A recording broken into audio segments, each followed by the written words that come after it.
In the 19th century, England joins the worldwide trade.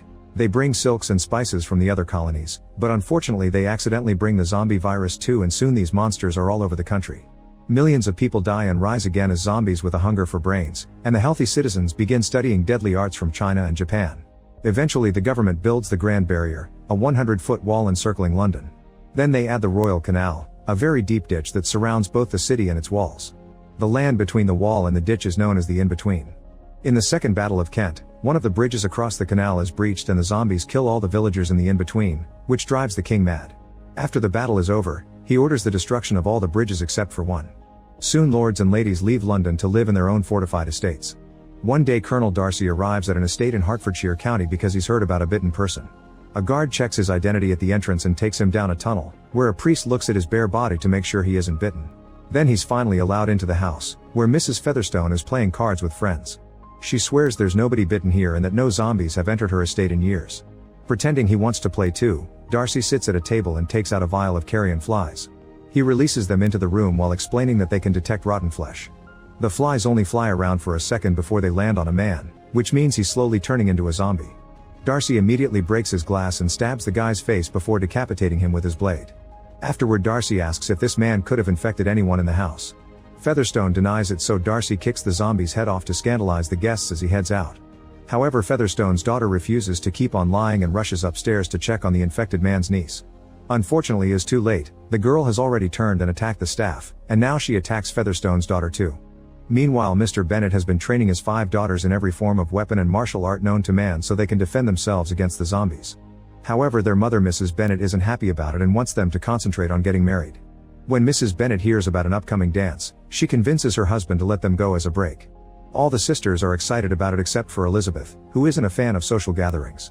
They all put on their nicest dresses but still make sure to hide weapons in them. Later at the party, Bingley is chatting with Darcy but freezes when he sees Jane, instantly falling in love with her. He asks her to dance and they have lots of fun together. Afterward, Bingley insists Darcy should dance too and tells him to ask Elizabeth, but Darcy says she's tolerable yet not handsome enough to tempt him. Elizabeth hears this and walks away, only to accidentally knock over a bottle and embarrass herself in front of everyone.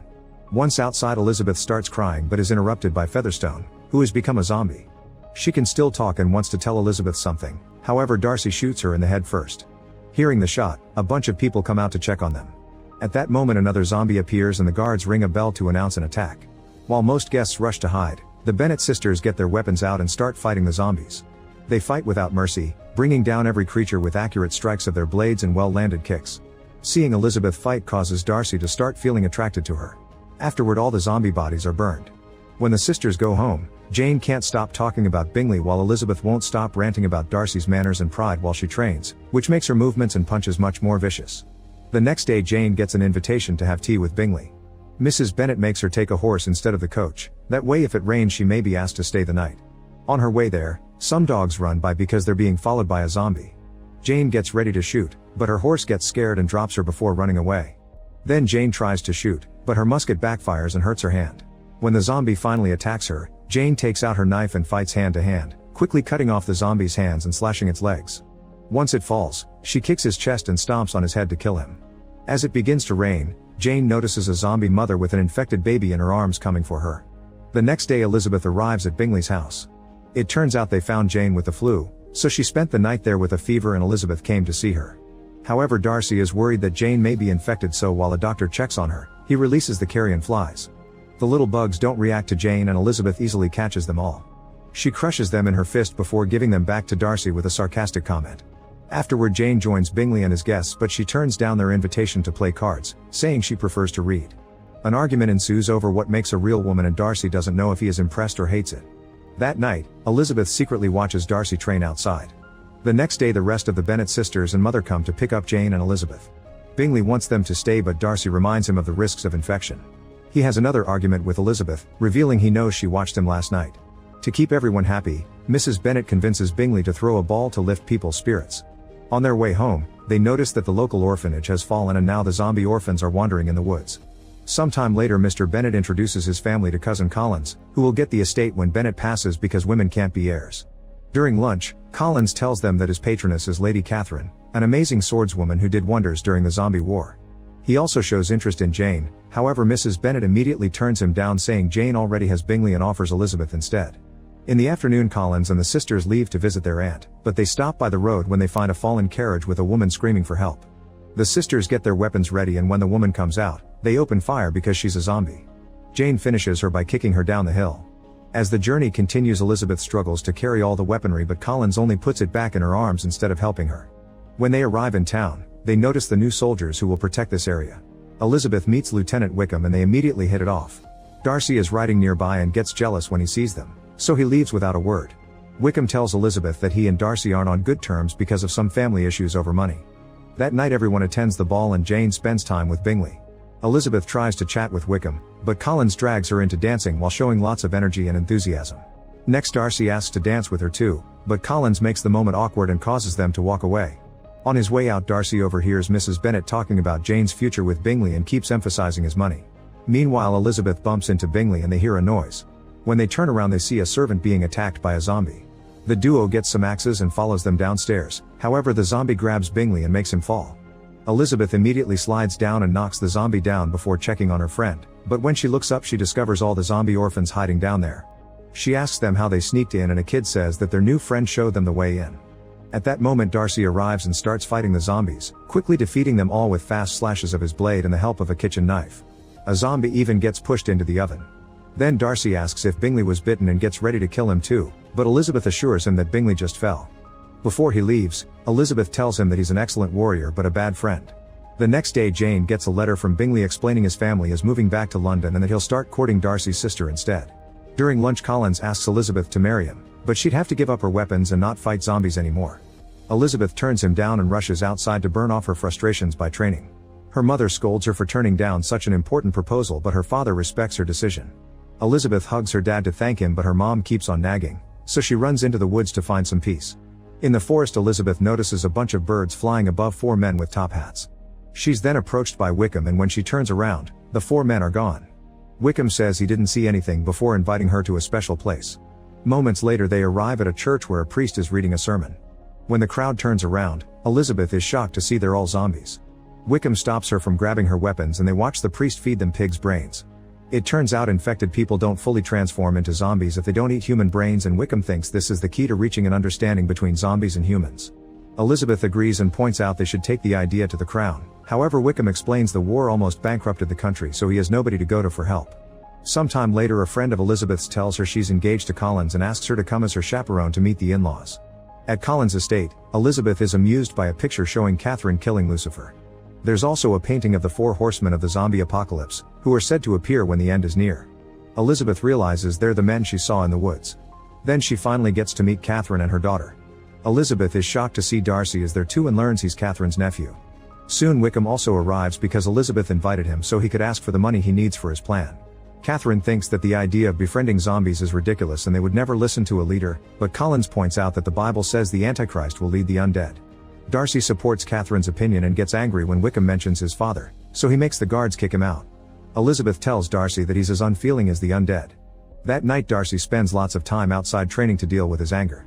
Elizabeth can't sleep because her friend snores and goes for a walk in the gardens, where she finds Wickham.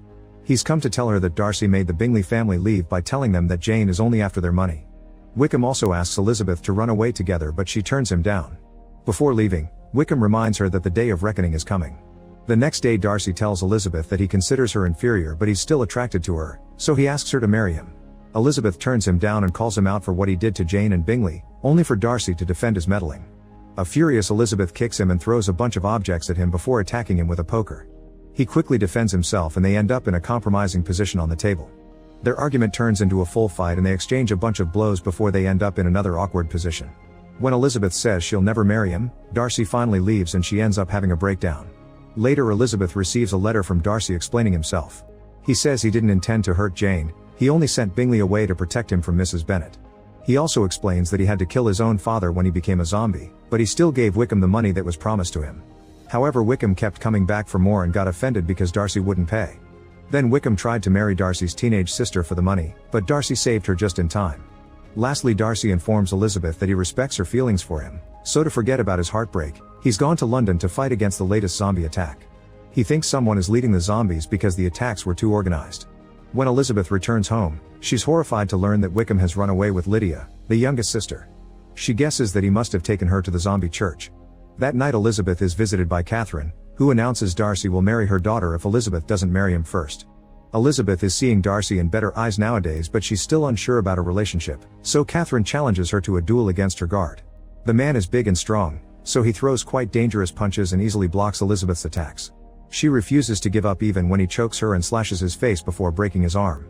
With an excellent kick, she throws him against a beam that breaks and causes part of the ceiling to drop on him. Catherine corners Elizabeth with her swords but admits she respects her resolve. At that moment Mr. Bennet enters the room to forbid Elizabeth from rescuing her sister because it's too dangerous. Jane volunteers to help, but Elizabeth doesn't want her to come because she wants her to protect the family. Catherine then offers to take care of the Bennets and her estate so Jane and Elizabeth can leave. When the duo reaches the bridge, the soldiers block them and inform them they've set up lots of explosives. The bridge will be blown up tomorrow at dawn to stop the zombie horde in London from invading the rest of the country. The sisters ignore them and continue to move forward. Meanwhile, Bingley is on the battlefield and throws a bomb at the zombies trapped in a trench, but when he's about to leave, a creature grabs him by his scarf. Luckily, Jane arrives just in time to cut the scarf and push him away from the explosion. Nearby, Darcy kills another zombie with his sword, only to find a bunch of undead hands reaching up from the ground. A huge zombie is about to attack him from behind, however Elizabeth kills it first with an axe. She explains they're standing on a zombie graveyard, so they start stabbing the ground to kill the awakening bodies. Afterward, Elizabeth tells him about her sister being at the church, and Darcy has to inform her that the building was burned down 5 days ago, so her sister is probably dead.